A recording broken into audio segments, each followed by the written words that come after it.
തുടരും സിനിമയുടെ വ്യാജ പതിപ്പ് പുറത്ത്. ടൂറിസ്റ്റ് ബസ്സിൽ സിനിമ പ്രദർശിപ്പിക്കുന്ന ദൃശ്യങ്ങൾ പുറത്ത്. നിയമ നടപടി സ്വീകരിക്കുമെന്ന് നിർമ്മാതാവ് രഞ്ജിത്ത്.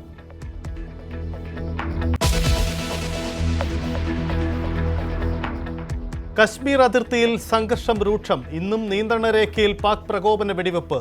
അതീവ ജാഗ്രത തുടരുന്നു. ശ്രീനഗർ സെൻട്രൽ ജയിലിന് നേരെ ഭീകരാക്രമണം ഉണ്ടാകാമെന്ന് ഇന്റലിജൻസ് റിപ്പോർട്ട്. നടപടി കടുപ്പിച്ച് ഇന്ത്യ. ബഗ്ലിഹാർ ഡാമിൽ നിന്നുള്ള ജലമൊഴുപ്പ് പൂർണ്ണമായി നിർത്തും. സംഘർഷം ചർച്ച ചെയ്യാൻ UN രക്ഷാസമിതി യോഗം ഇന്ന്.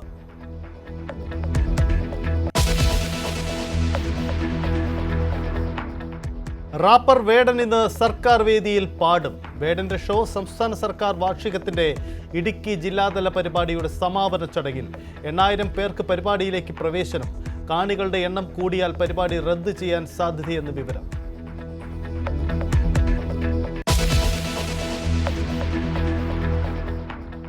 ട്രംപിന്റെ നികുതി പരിഷ്കരണം സിനിമാ മേഖലയിലേക്കും. വിദേശ സിനിമകൾക്ക് 100% തീരുവ ചുമത്താൻ തീരുമാനം. നടപടി മറ്റു രാജ്യങ്ങൾ അമേരിക്കൻ ചലച്ചിത്ര നിർമ്മാതാക്കളെയും സ്റ്റുഡിയോകളെയും അകറ്റി നിർത്തുന്നു എന്നാരോപിച്ചു.